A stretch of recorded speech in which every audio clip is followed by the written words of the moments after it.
तो हेलो साथियों, स्वागत है हमारे हिंदी के यूट्यूब चैनल पे। आज हम 50 क्वेश्चन करने वाले हैं। तो हमारा पहला क्वेश्चन है, इनमें से कौन सा व्यंजन दंत ध्वनि है? इनमें से कौन सा व्यंजन दंत ध्वनि है? तो हमारा दंत ध्वनि वाला जो व्यंजन है वो होगा ता। हमारा आंसर जो सही हो जाएगा वो है B1। नेक्स्ट क्वेश्चन है, इनमें से विवरण चिन्ह कौन सा है? देखिए, जब हेडिंग वगैरह शुरू करते हैं निबंध की तो हम विवरण चिन्ह का प्रयोग करते हैं। तो इसमें से विवरण चिन्ह हमारा हो जाएगा B वाला, यह है विवरण चिन्ह। नेक्स्ट क्वेश्चन है, इनमें से किस में निर उपसर्ग नहीं है? तो इसमें निर उपसर्ग नहीं वाला देखेंगे तो उसमें निर्बल पहले में भी है, निर्वाह दूसरे में भी है, निर्देश चौथे में भी है। हमारा आंसर सही हो जाएगा तीसरा वाला, इसमें निह उपसर्ग है। नेक्स्ट, समीप, छोटा तथा गौड़ के अर्थ में कौन सा उपसर्ग आता है? समीप, छोटा तथा गौड़ के अर्थ में कौन सा उपसर्ग आता है? वो उपसर्ग आता है उप। वो उपसर्ग आता है उप। आंसर हमारा पहला वाला सही हो जाएगा। सेना, दल, सभा और कक्षा आदि शब्द किसकी संज्ञा का बोध कराते हैं? वो समूहवाचक संज्ञा का बोध कराते हैं। हमारा आंसर सही हो जाएगा सी वाला। शिक्षक किस प्रकार की संज्ञा है? शिक्षक किस प्रकार की संज्ञा है? शिक्षक जातिवाचक संज्ञा है, पूरी जाति का बोध कराता है, किसी का नाम वहाँ पर मेंशन नहीं है। शीशम इस शब्द का लिंग है। शीशम का पेड़ होता है, तो हमारा ये हो जाएगा पुल्लिंग। शीशम का पेड़ होता है। बिल्ली शब्द का पुल्लिंग है। बिल्ली शब्द का पुल्लिंग बिलाव हो जाएगा। नेक्स्ट, इसमें से विद्वान का स्त्रीलिंग है। विद्वान का स्त्रीलिंग है विदुषी। आंसर ए वाला सही हो जाएगा। कौन सा शब्द स्त्रीलिंग नहीं है? कौन सा शब्द स्त्रीलिंग नहीं है? अपेक्षा की जाती है, गति होती है, आत्मा भी होती है और सब होता है। सी वाला आंसर हमारा सही हो जाएगा। पहाड़ में सर्वनाम है। निम्नलिखित में सर्वनाम है। तो पहाड़ है, ये संज्ञा है, नदी भी संज्ञा है, घर भी संज्ञा है, आप जो है वो है सर्वनाम। संज्ञा का भेद नहीं है। संज्ञा का भेद जातिवाचक संज्ञा, भाववाचक संज्ञा, व्यक्तिवाचक संज्ञा। निजवाचक संज्ञा नहीं होती है, निजवाचक सर्वनाम होता है। इनमें से संयुक्त सर्वनाम का उदाहरण कौन सा है? इनमें से संयुक्त सर्वनाम का उदाहरण कौन सा है? संयुक्त सर्वनाम का उदाहरण है कुछ न कुछ। संयुक्त सर्वनाम का उदाहरण है। इनमें से संबंधवाचक सर्वनाम क्या है? इनमें से संबंधवाचक सर्वनाम कौन सा है? जो और सो, इसमें से संबंधवाचक सर्वनाम होता है। हमारा आंसर सी वाला सही हो जाएगा। काला घोड़ा तेज दौड़ता है। क्रिया विशेषण क्या है? दौड़ता। कैसा घोड़ा दौड़ता है? तेज। हमारा आंसर सही हो जाएगा ए वाला। कैसा घोड़ा दौड़ता है? ए वाला, तेज दौड़ता है। गीला, गीला क्या है? गीला, सूखा, ये गुणवाचक विशेषण के अंतर्गत आते हैं। नेक्स्ट, उत्कर्ष का विशेषण क्या है? उत्कर्ष का विशेषण है अपकर्ष। उत्कर्ष का विशेषण अपकर्ष है। जिसकी विशेषता बताई जाए उसे कहते हैं। जिसकी विशेषता बताई जाए उसे हम विशेष्य कहते हैं। बी वाला आंसर हमारा सही हो जाएगा। उर्वशी अत्यंत सुंदर है। उर्वशी अत्यंत सुंदर है। इनमें से कौन सा प्रविशेषण है? विशेषता की विशेषता बता रहा है। उर्वशी कैसी है? सुंदर। और कैसी है? अत्यंत। हमारा आंसर सी वाला सही हो जाएगा, अत्यंत आंसर हो जाएगा। इनमें से परिणाम बोधक विशेषण का उदाहरण कौन सा है? इनमें से परिणाम बोधक विशेषण का उदाहरण कौन सा है? जो परिणाम बोधक विशेषण का उदाहरण है वह है परिणाम, जो बता रहा है। परिणाम मीन्स थोड़ा, ज़्यादा, ये सब क्या परिणाम के अंतर्गत आते हैं। हमारा आंसर सी वाला सही हो जाएगा। नेक्स्ट है, मोहन एक शालीन लड़का है। इस वाक्य में शालीन शब्द है। शालीन, अच्छा, बुरा, ये गुणवाचक विशेषण के अंतर्गत आते हैं।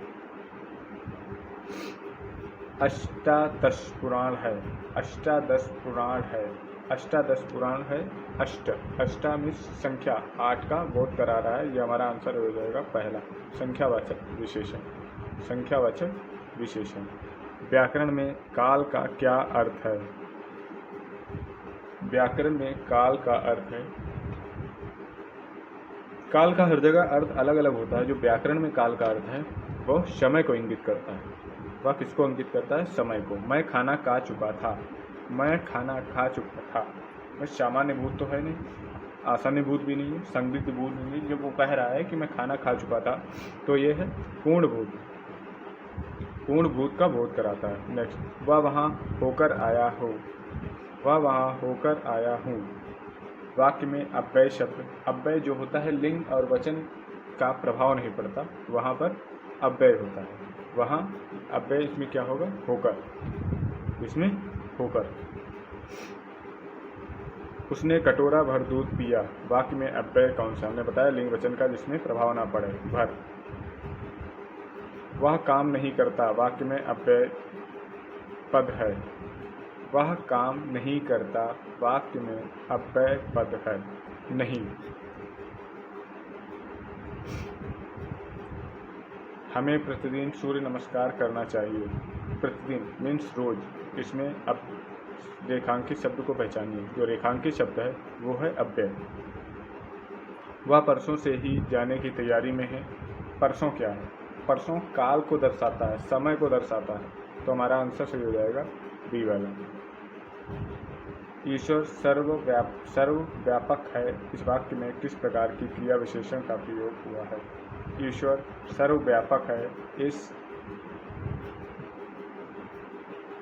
वाक्य में किस प्रकार का क्रिया विशेषण का प्रयोग हुआ है। सर्वव्यापक, सर्वव्यापक में सभी जगह, सर्वव्यापक में सभी जगह। स्थानवाचक क्रिया विशेषण, स्थानवाचक क्रिया विशेषण। निम्नलिखित वाक्य में रेखांकित किए हुए भाग को कौन सा पदबंध है। पड़ोस में रहने वाला शक्ति, पड़ोस में रहने वाला शक्ति। तो जो लाइन किया गया है उसमें है पड़ोस में रहने वाला शक्ति मीन्स संज्ञा को बता रहा है, स्थान का बोध करा रहा है, संज्ञा को बता रहा है। निम्नलिखित वाक्यों में से रेखांकित किए हुए भाग में कौन सा वाक्य पदबंध है यहाँ कोई, है यहाँ कोई। यहाँ और कोई दोनों सर्वनाम है, ये सर्वनाम को इंगित कर रहा है। मैंने एक बूढ़े व्यक्ति को देखा जो बहुत बीमार था। वाक्य किसका उदाहरण है। मैंने एक बूढ़े व्यक्ति को देखा जो बहुत बीमार था। तो ये संयुक्त नहीं है, ये है मिश्र। ये है दो वाक्यों का मेल हुआ है, इसमें मिश्र वाक्य है। नेक्स्ट, ताजमहल कहाँ है। जहाँ पर कहाँ का प्रयोग होता है वहाँ पर प्रश्नवाचक वाक्य का नाम होता है। ज्ञान प्राप्त करने वाला, ज्ञान प्राप्त करने वाला, ज्ञान प्राप्त करने वाला। ज्ञान प्राप्त करने वालों को हम क्या कहेंगे, ज्ञान प्राप्त करने वालों को हम कहेंगे जिज्ञासु। हमारा आंसर बी वाला सही हो जाएगा। मदिरा पीने का प्याला, एक शब्द चषक। मदिरा पीने वाले का प्याला, इसमें षटकोण वाले सा के यूज होगा, चषक। जो पहले था पर अब नहीं, जो पहले था पर अब नहीं, एक शब्द भूतपूर्व। पहले थे अब नहीं है, भूतपूर्व। ए वाला आंसर हमारा सही हो जाएगा। जिससे जानने की इच्छा हो, जिसे जानने की इच्छा हो, जिसे जानने की इच्छा हो, उसका होगा जिज्ञासु। जिसे जानने की इच्छा हो उसे हम कहेंगे जिज्ञासु। दूध का दूध और पानी का पानी होना, दूध का दूध और पानी का पानी होना का आंसर हो जाएगा उचित निर्णय लेना। डी वाला आंसर हमारा सही हो जाएगा। बात का धनी होना, बात का धनी होना, वायदे का पक्का। ये वाला आंसर हमारा सही हो जाएगा, वायदे का पक्का। पथ भ्रष्ट, पथ से भ्रष्ट, तत्पुरुष समास। पथ से भ्रष्ट, राह से भटक जाना। सतजन, सतजन, सज्जन शब्द में कौन सा समास है। सज्जन शब्द में कौन सा समास है। तो सज्जन शब्द में कौन सा समास होगा, तो सज्जन शब्द में हमारा समास हो गया कर्मधारय समास, क्योंकि द्वंद्व समास है नहीं, तत्पुरुष भी नहीं है, गिनती है नहीं, तो दिगु भी नहीं है। नेक्स्ट, उपकूल, उपकूल में कौन सा समास है। उपकूल में अव्ययी भाव समास का प्रयोग हुआ है। दिगु समास का उदाहरण है। दिगु समास का जो उदाहरण है वो नवग्रह है। दिगु समास का उदाहरण नवग्रह है। तिरंगा शब्द में कौन सा समास है। तिरंगा शब्द में कौन सा समास है? तिरंगा शब्द में कौन सा समास है? तिरंगा शब्द में समास है द्विगु समास। तिरंगा शब्द में द्विगु समास है। भरपेट, भरपेट अव्यय भाव के अंतर्गत आता है। भरपेट अव्यय भाव के अंतर्गत आता है। प्रतिकूल, प्रतिकूल का विलोम शब्द होगा अनुकूल, अनुकूल का प्रतिकूल। नेक्स्ट स्थावर, स्थावर का होगा, स्थावर का होगा जंगम, स्थावर का विलोम होगा जंगम।